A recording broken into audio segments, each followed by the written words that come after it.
welcome back to Season 7 of 3.5 Gentlemen, the podcast, where 3 of the 4 hosts provide a refined and intellectual analysis of movies from our private collections, while one of us tries desperately to keep up.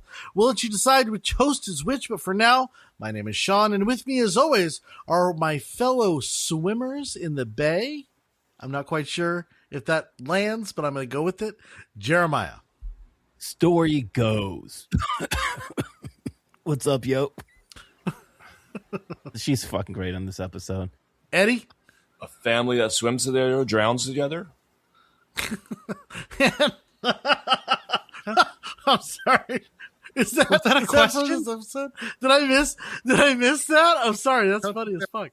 And Brandon. Got that one. Brandon, sorry. Yeah. All right, man. Stole my thunder there, Ed, but I'm going to go ahead and say it.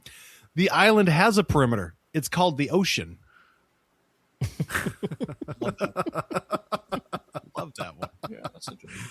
Oh, shit. As with every review we give, our goal is to answer one simple question. How many drinks does it take to get through the film, or in this case, a TV show that we just watched? Now, at the end of the podcast, we'll rate the episode based on the scale of 0 to 5, with 0 being a perfect episode that you can watch Stone Cold Sober, and 5 being sort of the episode that makes you feel like a sea hag is sitting on your face. Which is not a good Fuck. thing. Just saying. Not really a good thing, man. Not a good thing at all. Terrifying. Terrifying. So tonight, we're continuing on with Widow's Bay, which follows the eerie events that happen on a remote New England island. Now, episode 3, I'm not gonna lie. The word eerie is just perfect. It's just the perfect word. Just it's kind of like Indiana. You know what, Brandon? I just wanted to fucking interrupt you because you interrupt the shit out of me. So just no, go ahead. but I appreciate it. Just wanted to that was a throw positive. it in there. That was a positive because I actually wrote the script and I chose the word eerie. So thank you. By the way, did you guys ever watch Erie, Indiana? Did you guys ever watch Erie, that? Indiana? I was just thinking about that. It's fantastic. Yeah, anyway, continue. Episode 3. Great show. Okay, anyway. Bring it back. So, tonight, we're continuing on with Widow's Bay, which follows the eerie events happening on a remote New England island. Now, episode 3, titled Inaugural Swim, Sean, that's how we get the swimmers of the bay, has Mayor Tom being chased by a sea hag who has marked him by scratching his arm. At the same time, we see the small island start to become filled up with visiting tourists, which may or may not be a good thing. Line.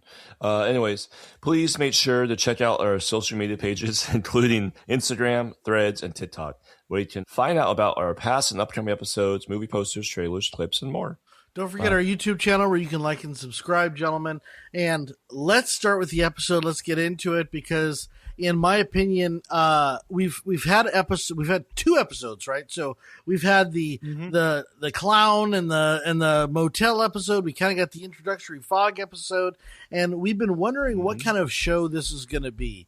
And to have this type of episode stuck in number 3 position, to me, it creates this perception that this is going to be a reoccurring kind of horror show where every episode is going to be a different type of craziness that's going to happen to our character, our lead character, Monster of the week. Monster of the week, like Jeremiah said.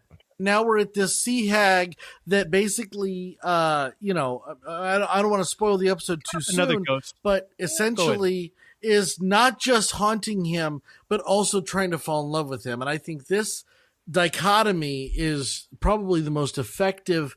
To me, it was the most effective misdirect of the entire series so far, where I was engaged. I was engaged fully. So the episode kind of starts and is framed around this girl that Tom meets, right? And she's hitting on him, right? He picks her up and kind of gives her a lift home, which creates all sorts of funny conversation. Yeah. Yep. And she's a tourist there and all that other stuff. But the question is she the sea hag? Is that confirmed or is that just speculation? And here's what I like about this show so far is that it balances... I don't think we're 100%. It balances hey, there's supernatural shit happening. No, we don't know that. But here's the thing. She could be knocking on his door and have gotten his address from completely normal means right at the end of the episode. And it just happens to align, because I feel like that's what this show does is it presents us with the supernatural horror aspect, but then at the same time, it gives also maybe a logical reason. So an example would be the black mold in the hotel room, right? Is that it gives us some kind of a reason to say, oh, well, we can scratch this off and this is just natural. So what you're saying, Brandon, is it's grounding. It grounds the supernatural in something that's plausible. Well, yeah, absolutely. But at the same time, I like that about this. But I also am wondering, are we supposed to automatically just put 2 and 2 together and say they're the same character? Because I don't know if they are. I don't know if the sea hag is the hitchhiker. Ed, what do you think? I feel like you and me, let's get on the same page here. I'm feeling what you're spitting out right now. Yeah, thank you. No one else talks to this lady as well, so it makes you think like, one point, okay, I can see how she could be the sea hag, but then at the same point, at the very end, she jumps out of a car, right, and she gets dropped off, and then she goes back in the car. So that's where I flip, like, okay, she's not the sea hag. She was just somebody that was in town, and she happened to really like this guy and the mayor, and she was trying to hit him up, and then she jumps back in the car saying that was weird, like he's rude, and she left. Jeremiah, help me out. Makes me think. Jeremiah, help me out. No, she jumps in the random car. She's not a sea hag. You guys presented an interesting theory in a lot of ways. I was not really thinking about that. It could be a shapeshifter. We don't know. We don't know if it can do something like that. Eddie's right. I mean, the girl kind of like went back, the walk of shame back to her car, and she's like, well, that was humbling shit. I really like this dude. So we don't really know. It sounds like the town knows. I mean, Rosemary, his assistant, which is, the MVP of the show, by the way. Yes, I mean, she pretty much knows every detail. And even like Warwick, he pretty much says he knows how to survive throughout this whole time. You just live with it. But kind of ask you something. Jeremiah, hold on, Jeremiah. We also had dinner at the diner. Are you suggesting that this woman who is essentially falling in love with the mayor, who has no corroboration for any other of her story, literally no corroboration for anything else in her life, other than what she says, which is not corroboration, it's just literally hearsay evidence. You're suggesting in a show that's about supernatural shit that this person is not the hag? We don't know. I don't understand why they would film that scene of her getting back in the car. You're a traitor. Being kind of like. Traitor. Also, I swear there was a moment where she was just like, "Oh, I'm leaving a bachelorette party." Mm-hmm. I swear I heard that in like when she called him, like hey, I'm at your front door. This is weird. I got your address from a friend, but I just left a bachelorette party. That's why she was in town. Right. Listen, we were talking about this previous episode. Is that when you hear a knock in your front door, you just don't answer the fucking door. Simple as that. And Tom, you just don't do it. But here's the thing: Tom didn't let her in, and yet the sea hag came in, which means that Wick is maybe, or the assistant is maybe a little bit off on their theory. But I do think that this is that's for sure. That's for sure uncorroborated. Is that the stories that are being propagated by Wick and everyone in the town are disjointed and not necessarily true. I will give you that. We don't know how true those are. Sorry, Brady, go ahead. But we don't know.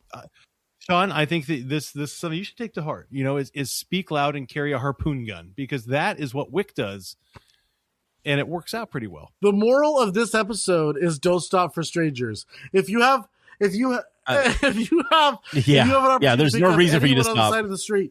Just don't fucking stop. Just you keep going. There's no reason. Just keep going. Yeah. Well, he was gonna keep going, but then he felt guilty because he stopped for the pretty girl, and that's where his assistant was like, "Oh, this is gonna be a story on Dateline here." Okay. I want to know. I want to know how many horrible murder stories started with "I was feeling guilty." So, I'm just saying, just fucking go. Just leave her on the side of the road. It doesn't matter. It doesn't matter how ugly.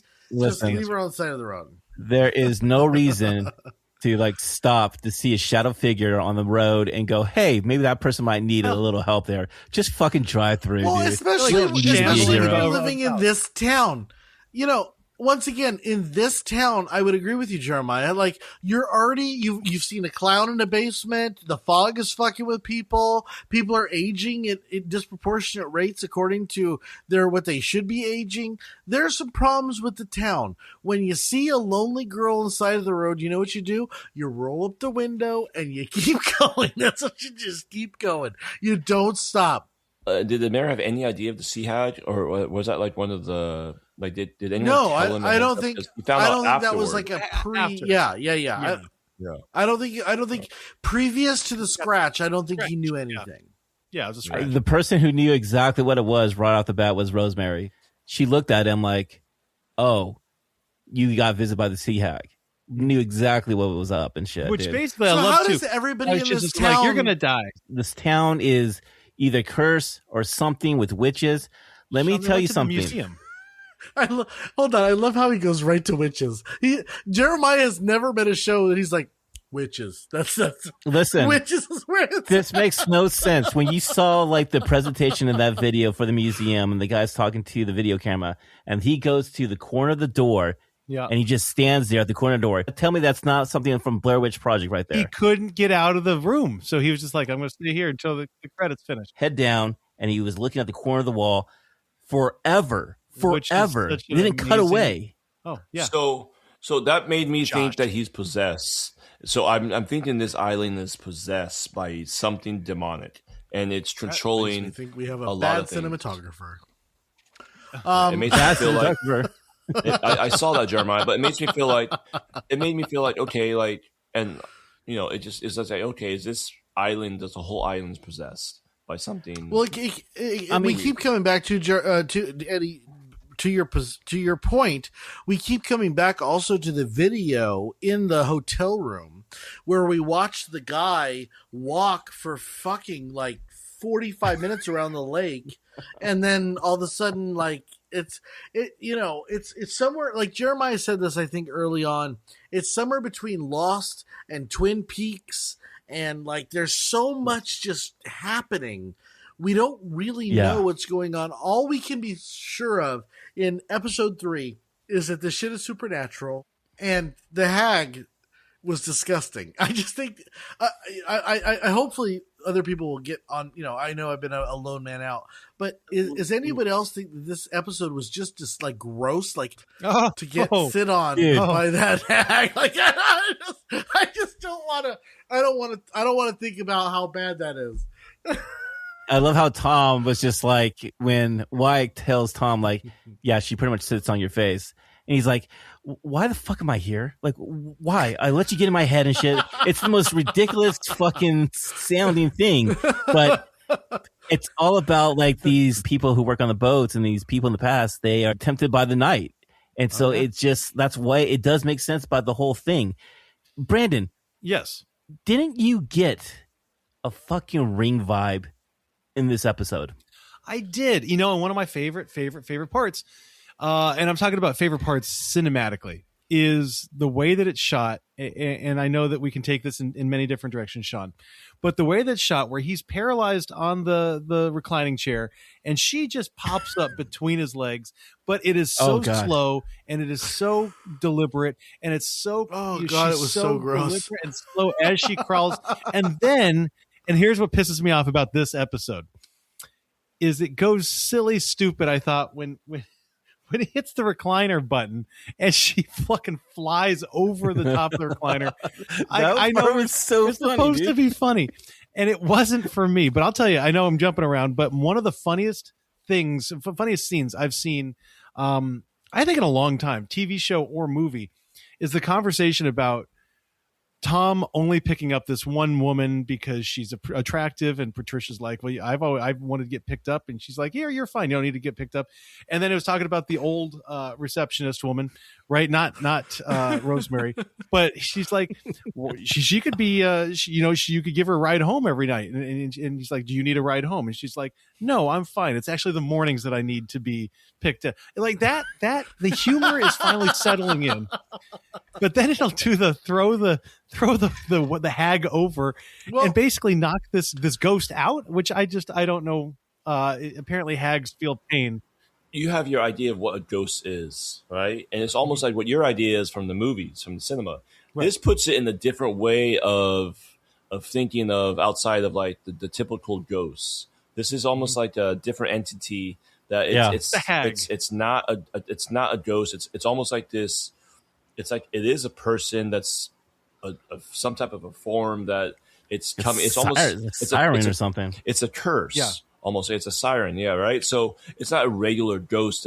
So technically, I like the rules don't idea of that apply. something that the rules don't apply, and that's what makes this show kind of unique in its own little way. Is like it throws you off in a little bit like, oh, I wasn't expecting that. That's a really kinda strong funny. lazy boy spring, is all I'm saying. To shoot her that far.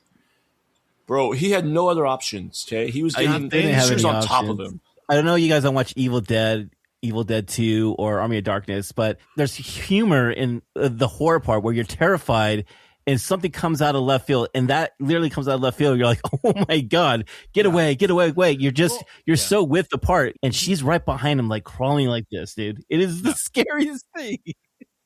And making creepy sounds. Like, it brought comedy to a character that could have been, that should have been, and was kind of terrifying.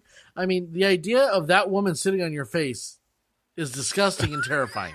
But at the same time, I will say that this show is earning its comedy horror moniker. And I, for one, am enjoying the hell out of that aspect of it, because I don't put those two things together very often. And when you do, you get something like Shaun of the Dead, or you get Key and Peele, or you get, there's a bunch of, like you said, Army of Darkness, or what is it called? It's Evil Dead 2. Yeah. Evil Dead 2. So you're talking about, so when we talked where about this you're last getting time, the right? funny, Well, the like comedy comes first, right? But it's not No, comedy but- like but I scary think- movie, like where it's silly and over the top. It's comedy like Yeah. it's and I hate to use this word again because I used it before, but where they're grounding their science fiction in plausible deniability, essentially. Listen, there is a lot of shining vibes into that episode as well, where the old lady's in the bathtub. 237. And I think it's kind of like the island, or it's the island is doing this as a kind of a temptation for its victims. And that's how it does every year or something like that. I mean, you get the feeling that the town has been dealing with this shit for a very long time. Yeah. So you said something I think is really interesting, and it had me kind of think about this in kind of a purgatory sense. Do you think that the town is testing its citizens? Is this all? Because God, I here's hope not. here's why. Because we were talking. Well, here's what I was thinking about as I think Sean was doing one of his rambles. Is where's the end play for this? Are we going to find out what the reason is? Are we actually going to be told something, or is it just going to end on this mysterious note of, and I'm not going to, end of the series?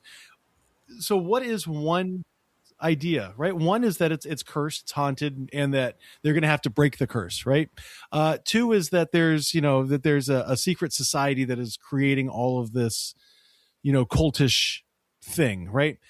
Three, we have the idea that it's there is no supernatural. It's just people, which I think I was wrong when I talked about that first episode, but that's just people handling it. Or four is kind of almost that Lost vibe where there is something messed up weird with the actual island itself as a place. And so I'm just wondering if we take this to kind of a more religious aspect, with the idea of judgment and being tested and tried and seen if you're found wanting, is that where this is going? Is the island itself a being that is testing its citizens, or is it just wreaking havoc to wreak havoc? And I really think that that's kind of an interesting question to ask as we're going through all these different episodes, which, like we talked about, is very episodic in the sense that we're focusing on one particular horror with each episode, right? We've got a different type of horror happening. I think what we do know is that this town has been dealing with this haunt, dealing with this curse, or whatever it is, for over 200 and something years, since the settlers have actually gone there. And so I think it has to do something with that island, a presence in that island, I think, So I think that more episodes we're going to find out what was really good about this episode, and I read this thing about what the creator explained, is that this is the episode that Mayor Tom can no longer deny the supernatural, can no longer okay, something is happening. He's asking why, like, what's happening? Yeah. And he just goes, I don't know. He doesn't know. You just live with it. Yeah. So throughout the next episodes, we're going to get more answers, I believe. But this is something I think this is something for the island itself. There's something evil on this island. I don't know if it's a hellmouth, like Buffy the Vampire Slayer or some shit like that, where it's like a hellmouth gate or something like that. I have no idea. I don't know if it has to do with witches or curses or something like that, but we're going to definitely get more information by the next episode and the following episode after that, or the following episode. Yeah. So I agree with Jeremiah, because if the way you look at it is like, okay, it almost affects only the people that are born on the island. So it seems like there's a hex or like a curse on the founding fathers of the island. So whoever, like the family fathers and the families of the last name of, hey, this person was, his great grandfather was on this island and he created this. So it seems I'm starting to feel what Jeremy is saying is, it seems like some type of hocus pocus stuff of like, hey, the original 40 people that lived here, they killed 5 witches, but the witches made a curse on the island to always haunt this family in the weird way, these families, in any format way. Exactly. Yeah. So I'll try not to ramble, but I will say that Brandon accused me of rambling. So I don't know where you're getting I thought you meant I was rambling. original families and the curse. Like I don't see that because the mayor particularly is not from the town. He's an outsider. So now we're saying that not only are they attacking quote unquote original founding members, which we don't know that to be true or any evidence of that, but we are also saying that they're attacking this non-original member, which is the mayor. So I'm not sure that I'm agreeing with that, but I will say that there's definitely something in the town that is attacking the people who have some say, and I feel like it's almost like they're attacking non-believers. I think that if you look at horror films and scary stories throughout time, right, the evil entity is only really attacking and going after those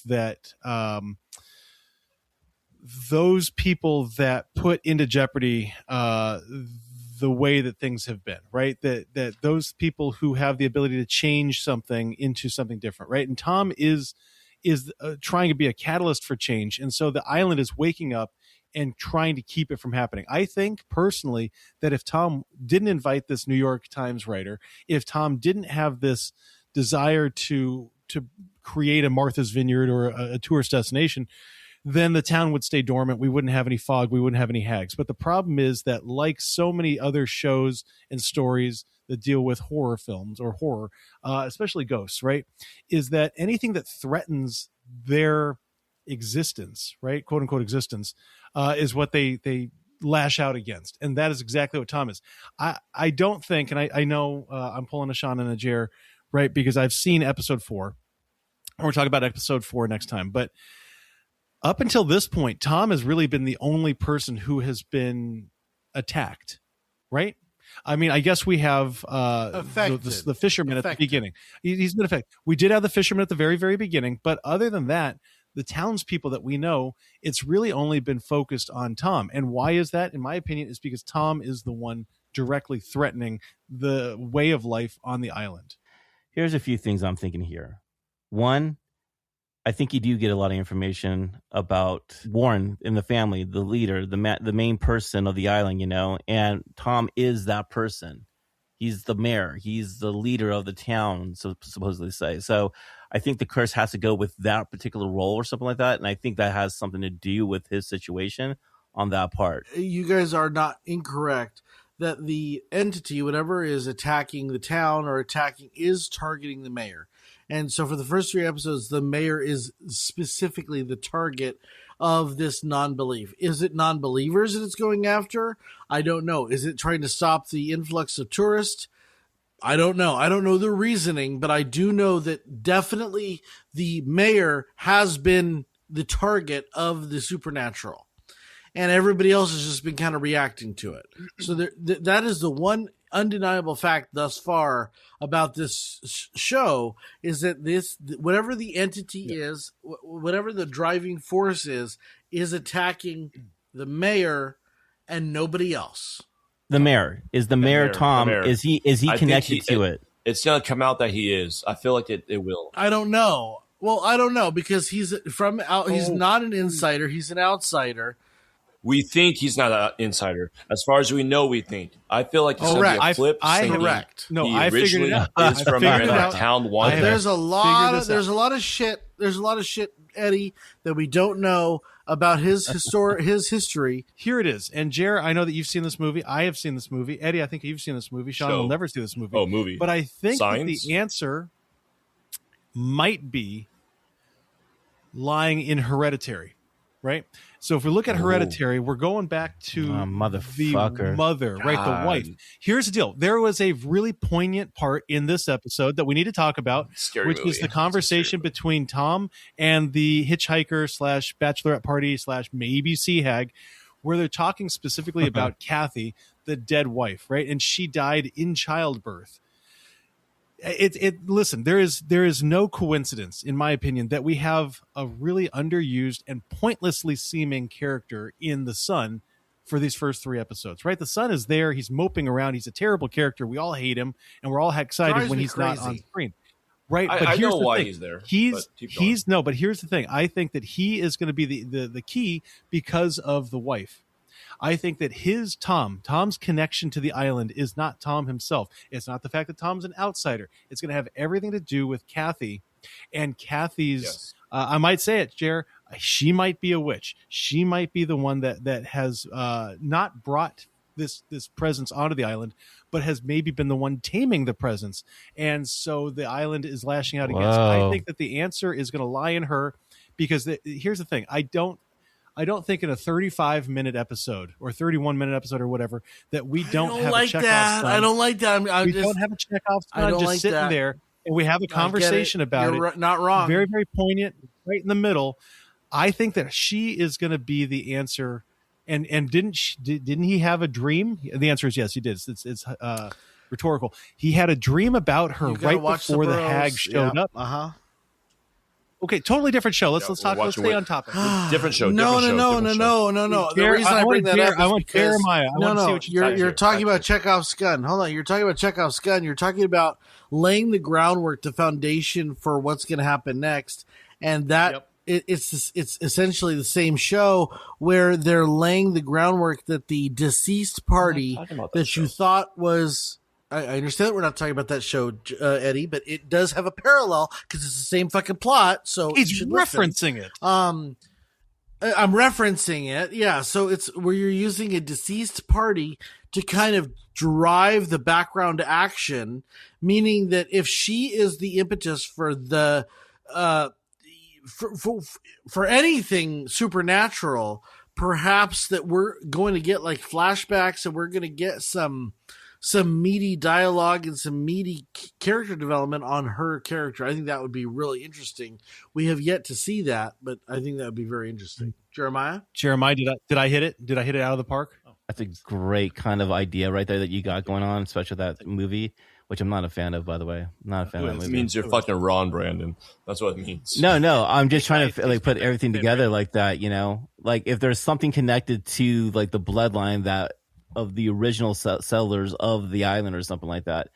Could it be? Maybe possibility. Is it the young blood that has to be sacrificed or something like that? I don't know, you know? But it's a very good theory.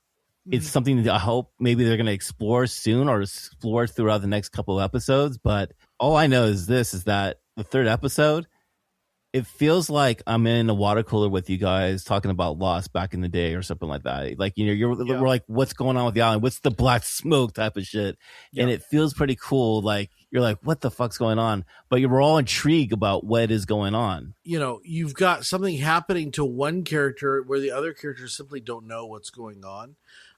Like other than Stephen Root, which is his name is Hicks. What's his name? Wick. You know, you really have a whole cast that doesn't know what's going on, and I think that it creates kind of this. How do I say this? it's almost like it has something to do with the greater plot this much, like very small amount, versus something that's a huge. This is not a huge plot progressing episode, but it also does a lot to reiterate the purpose of a character, which is the mayor, that everything is happening to him. One question before we kind of wrap this episode up. Did anyone get a Jaws vibe when he's out doing his swim? Seen it for days. Yeah, 100%. I think that's Yes. that's not a hidden reference or a nod. I did a bunch of old school movie vibes in this show. Like The Shining, 70s, like 70s and 80s. Yeah. Yeah, that's old school. Unfortunately, that's old school. What's the guy's name? Quint? Quint. No, Quinn? Quinn. Quinn. Stephen Root's character reminds me of Quinn in a lot of ways, especially with him doing that whole kind of Song of the Sea Hag. So Quinn, so Quinn is like Robert Shaw from Jaws. You're talking about the captain, the grizzled captain. I think he's had experience in the island with this particular curse, whatever it is, and I think there's something about him that he has to deal with it, that he's trying to find peace with it or something like that. But he's the key, and also like Rosemary, I think these supporting actors are going to be the main kind of vibe or the main characters that are going to help solve it, because we're going to see it from their perspective of how long they've been in there. I think Wick is going to die saving the mayor in a weird way. Oh man! You got the idea that it's like almost like Wick he has a CBC radio, so he knows some shit's going on already in the town. As you see the end of the episode, but you get the idea that I get this idea that Wick is they're becoming friends. Save the mayor. No, they're becoming friends. But yeah, we're gonna get close to Wick more, and he's gonna die. That's how I feel. And then he's gonna be that. I'm not sure they're becoming friends more than they're becoming dependent reliance on what's supernaturally unfolding. So that's if somebody killed the sea hag like that in the bathtub off of you become like, buddy. Fuck yeah, I love you, bro. I love you. You saved my ass. Blood brother. Okay, all right. You saved my face. That's not unreasonable. You saved my face. That's not unreasonable, Ed. That's not unreasonable. Thank you for saving my face. Just to keep that nasty fish-smelling disgustingness. I don't know why I think it smells so bad, but I just looking at her, it makes me want to vomit, and I don't say that lightly. Yeah. Like I am the actor Matthew. He said that when they did that shot where the thing kind of explodes and it goes onto his face, he was like, it was very like oysters and shit. It is like that's terrible. It wasn't that bad. I feel like he's getting tortured in this show a little bit. I'm not gonna lie. I do think that Matthew Rhys is getting. You can tell that this is a type of an episode or a type of a series that people are having really good times filming it. I think there's something going on here. I think the audience and I think the pop culture of it's getting there where it's like, oh, okay, we have something that feels like it's new, and it also pays a lot of homage of like all the other stuff that we've watched before in the past. So that's exciting. And I think it's cool that we're a part of it. I know I've said that before, but Matthew Rhys, or however you say his last name, he deserves this. He's had 4 or 5 shows that are just fantastic. And Perry Mason was really good. John Lithgow was in the first season, and it was fucking fabulous. And the problem with it was just too dark. It was just too dark, too out there. It was just people didn't resonate with it.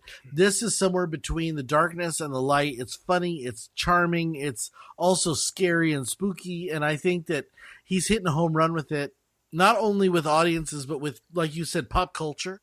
He's having his moment, and he deserves it because he's produced some fucking awesome shit. There you go, man. Bro, I like that because I'm sorry. I was to say on Netflix, The Beast in Me. Please watch that show too, since I know we're talking about other shows. We're just talking about other shows. It's because it has Matthew in it, and I would say that's the first time I actually saw him recently. You see a different side of Matthew, and I saw a different side of him in this show, and I saw growth in a weird way of like it's not just a killer. This time he's actually the opposite side of. Hey, he's the good guy. So it's cool to see this different character that I was saying for Matthew. And I'm enjoying him more and more every show I'm watching with him in it. Well, listeners, we're enjoying more and more every time we're talking to you. Yes, you listen True to us that. on the radio. And that brings us to the end of review. Now, Mr. Seahag, I think you smell nice, my brother. Can you please take us through our scale Smell very so that each of the salty. hosts can give us our movie rating? It's a Seahag, and if I had my choice of anyone on this, it would be host face. Just scratch him a little bit and then see if he can get into that. Ooh, I want to see if he can lock himself into a chest, right? He has a chest in his house. First of all, I have many chests. I have many locks. I would lock myself in. She would never get to me. Continue. 0, the perfect episode. 1, a feel-good first cocktail. 2, a happy buzz. 3, you're in the Uber lifting home. 4, rough money walk of shame. 5, blackout, shit-faced, spring break drunk. Mm-hmm. Damn, dude. Rosemary. All right. Nephew. What do we got here for this episode, gentlemen? Damn, Daniel. I feel like my Damn, Daniel. Damn, Daniel. my rating has changed over the course of the episode, which is not good. That's exactly what happened with me. All right. 3, 2, 1. Oh, here we go. Ooh. Ooh. Okay. I am high. Okay. Oh, shit. Sean, you want to start? Okay. You want me to start? I'll start. So, this was my least favorite episode so far. I felt like the hag and it felt kind of campy to me. It does not detract from my like of this, my like of this, show altogether. I think that the show's really good. But this episode felt a little like, it just felt a little campy. It felt a little like off. We're gonna have this hag that follows it home and sits on his face, and there's a couple of scenes on the chair. I'm not necessarily against Brandon when she flips over the back of the chair and he's slugging on the ground. It doesn't land for me as much. So I didn't like it as much as I liked the first 2 episodes where I thought were a little more subtle in horror. This one felt like a little over the top. I also think that the poem or the song that Stephen Root sings about the hag seemed a little forced. It just seemed like it was a little too convenient. If he's not coming out of a book that is detailing the events as they unfold, where the fuck did he get this one thing? I feel like it's a little forced. I feel like it's a little contrived. Like they're trying to create a monster of the week, like Jeremiah was saying. And for that, I give it a 2. Happy buzz. It's a better than average episode. I didn't dislike the episode, but it just doesn't hit like the other episodes with nuance and nostalgia. And Brandon, So, Sean, thank you for throwing it my way. I appreciate that. But what I am going to say is this. I came into our recording not liking this episode very much and came out of this recording appreciating the hell out of this episode. And I know that we've said this in so many different series that we've reviewed and talked about, but I think that it bears saying and repeating again. And that is, for me, this is an episode that is not a filler episode, but it is a bridge to where we're going. I think that this episode is laying breadcrumbs that we're going to be picking up along the way. And maybe the issue that, not the issue, but what I didn't realize when I was watching it and thinking about my score, which to me was going to be closer to my first episode, which was a 2.3. I was thinking more like a 2.2, 2.3, somewhere around there.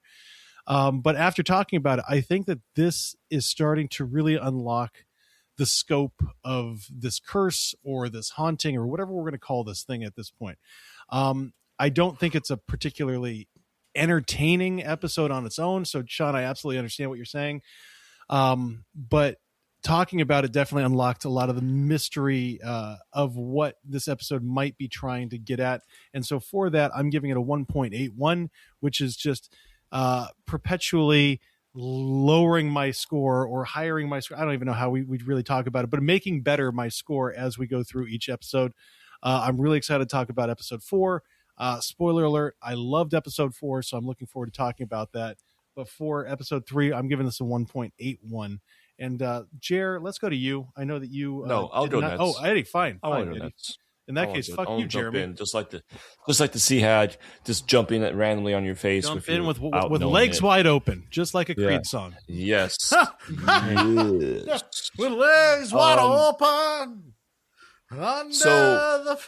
What everyone always expects is those filler episodes, right? So everyone was expecting, okay, well, 1 and 2 were good episodes. 3 has to be a filler episode. And for me, it was not a filler episode. I enjoyed this episode better than I did for 1 and 2. It made me scared. It made me like, okay, I was waiting for the sea hag to get him, and he loses control of his body. He feels weak. The suspense of that ending, that side of his, I'm like, she's fucking somewhere. And then he has like this deja vu of I think of his ex-wife there. So it made you think like someone's still protecting him on the other side to like wake up, it's like a little bit. I'm like, okay, like I'm enjoying every episode now, and there is no filler episode for this season. You get the feeling of like you have no idea what to expect every episode, and there's gonna be something scary, something suspenseful, cool.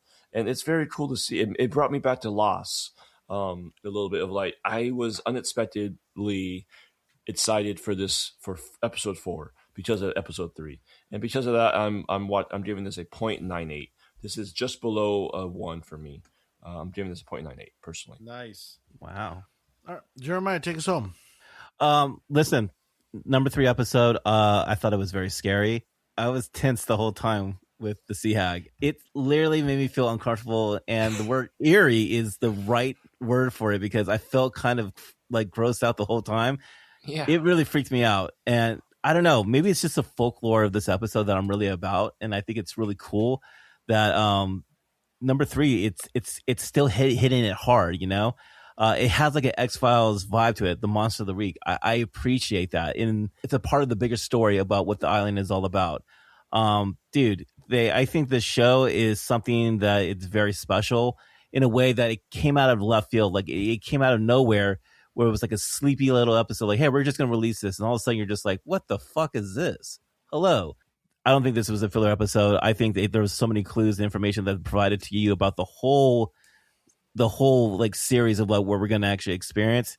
And I think what's going to be wonderful is that when we rewatch this over again, it's going to be like oh, it was always there at the same time. So I think I'm pretty excited about that. So I gave this a 0.69 because the sea hag was dirty and 69 was pretty dirty. So that just made sense right there for me. So 0.69. I'm having a fucking blast talking about this. You're enjoying the show. And I'm happy. I'm happy we're doing it. Just from a practical perspective, I'm happy we're doing the show, even if I'm not enjoying it as much as Jeremiah. But I really do like the show, so that's good. We divide those scores by 4. What does episode 3 get an average rating of? There, Jeremiah or Eddie? Well, whoa. Eddie. I mean, Eddie and Brandon. Eddie, I'm sorry. Brandon, throw it back up. I'm sorry. Brandon, I've had a bunch of cocktails. Sorry about that. Yeah. So it gives us a 1.37. It gives us a 1.37, which is considered a happy buzz and best a shot. Best episode so far. So Jeremiah, where does that rank on our list of because Brandon doesn't know the fucking ass from a hole in the ground? What does that give this episode? Like, where does it rank in the number of episodes we've done so far? Number 2. I'm pretty sure Brandon knows where his asshole's at. Yeah. By the way. Sorry. It actually is the second best episode. Oh, okay. For this series. Okay. So episode 1 is the best so far? No, episode 2 is the best so far. Okay. Then it goes to episode 3, and then it goes to episode 1. Sean, we still appreciate now. Before we announce this, the score for this episode, the series average was at a 1.485. It is now a 1.447. So that's where we're at right now for series average. So it's gone down. So it's the series average has gotten better over the last episode. It's gotten better. It has gotten better. Yes, it has. But that being said, we're excited to bring you 3 Down Gentlemen season 7. Tune in week after week for our normal movie reviews and enjoy our TV reviews, you can find us on Instagram, Threads, and TikTok at the.gentlemanpodcast.com. Also, ring that bell and subscribe on YouTube at the.gentlemanpodcast. The dot means a lot. And thank you so much once again for listening. Brandon was not disingenuous. He really does, and we really do appreciate every person who listens every week. Even if you don't tell your friends and tell your grandma and tell anybody that you can about our podcast, we still love you and appreciate you nonetheless. So thank you so much, and we'll see you next week for another episode, episode 4 of Widow's Bay. Thanks, and cheers. Cheers, yo. Cheers, gentlemen. Be careful from sea hags.